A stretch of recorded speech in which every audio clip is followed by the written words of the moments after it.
This is my uncle, Uncle Terrence. How old are you, Uncle? I'm 61. 61. So what year would that be? You were born? 1961. 1961. Okay. What is your occupation? I'm a retired detention officer. Okay. Where and where were you born? I was born in Indianapolis, Indiana. Indianapolis. How was it growing up there? It was well, I was young, so it was wide open. It was we had a big family, and a lot of farm territory out there. It was You said it again. Farm. farm, yeah. Yeah. It wasn't a compact city. Is what I'm Okay, trying to say. okay. It was So it's more spread like, out. It was like country like. it was more rural, yeah. Okay. So that's like the Midwest. Yeah, it's Midwest. Growing up, who was your favorite musical group? And how would you compare today's music to the popular sounds of your youth? Growing up, would have been the Jackson 5. Oh, okay. So I think from Indianapolis, Indiana. Okay. And how would you compare it to today's music? What's the differences and what's the differences? Well, I think the variety, one of the differences is the variety of music. As I remember growing up, it was just one type of music, like the Jackson 5 had a group and they would sing about different things. But now music is like you have rock, you have pop, you have rap, you have all type of different types of music. So I think the difference is the variety today versus then. Back in your youth, many people was just listening to soul music. It was soul music, yeah. But it was two. It was rock or soul music. Okay. Well, rock, soul music, and jazz. But we were listening to soul music, or as they call it, rhythm and blues. Okay. In your opinion, what was the most important historical period or event you lived through? Describe. It was a couple, but the most important was when we got the first African American president. Okay. Okay. What about in your youth though, in your era? In my era was when Martin Luther King got assassinated. Ooh, how was that? Like, what was it like? The people, what was the reaction? Oh, I was young, so I just heard my people talking about it, neighbors coming over. My mother was crying, and I think I was 68, so I was 7 years old. Oh, okay. So I don't know what the real commotion was, but I just remember Martin Luther King got killed. When you got of age, how did you feel about that? Did you have any? About the assassination? It made me think of what type of society we live in. His background and his work was to better not only black people but all people. And to have someone that's taking the leadership in that to be assassinated, it's kind of a messed up society. Do you know if your area was, I guess, prominent in the civil rights movement back in that time, or was it just they were just living day by day? We talking what period of time? From when I was like how old? Well, when you was a kid, I guess. Cause see, again in Indianapolis, when I moved to California, I lived in Indianapolis till I was 6. Okay, so you was young. Okay, so how was it? Okay, how was it here in Los Angeles during your time then? What was the race relations like? Okay, now it was different here in California because it was more integrated. Okay. Or started to be integrated. What was there was a lot of segregation. But here in California, it's a little more integrated. You had neighbors that were Caucasian, and black, and did you ever the relationship was kind of intense from when I started to understand it. Did you ever feel uncomfortable, or did they make you feel uncomfortable out here in California, the Caucasians? I would say on occasions, because the area I grew up in was all black, so that's all I mostly interacted with, the grocery stores, at restaurants. But when I went outside that element, as I got older, it changed. Okay. All right, next question. What was the biggest change you have observed in how people live their everyday lives? Describe. How they let people live their everyday lives. From then, like till now, like what's has been the biggest change?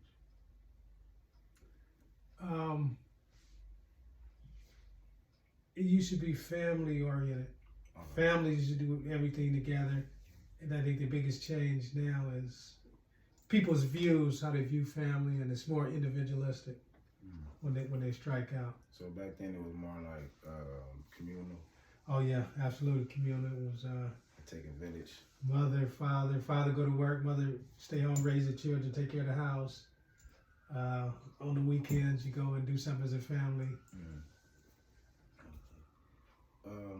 What period of your life has been the best so far, and why? Oh, the period when I turned 37, I understood my purpose in life. I came to know the Creator, the one that created me, and His purpose for me. And so, once I came to that period of life, and I had direction. I know every day now my direction, but before then, I didn't know. So if you don't mind me asking, what was the situation that caused you, or that gave you that light bulb moment? Well, like I said, at 37, it was the same program every day. I go to work, come home with my family, and go to bed and wake up. People live, people die. There's problems, there's trouble. And I was thinking, what is this thing all about? So when I got 37, like I said, the light bulb came on, and I started a search of the Bible. And then when I found that purpose, and that's when the light came on. Okay, that's good. That's good. What's the one thing on your bucket list? On my bucket list, I guess that's a good question.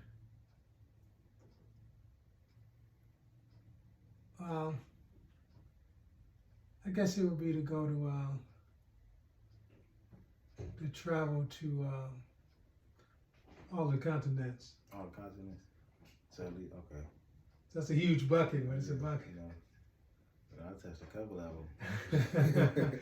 Yeah, so you know what I mean? Because I'd like to see the different cultures. I like different cultures and different attitudes and different ways of life. I've been to North America.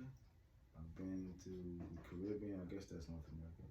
North America. I've been to Europe. That's 2 continents. Oh, you did go to Europe? Yeah, I was in Italy. Okay. And then I've been to Africa. So I've been. So you got 3 continents. Okay, so you got 4 to go. 4 to go. Yeah. What advice would you give the young people to help them prepare for older age?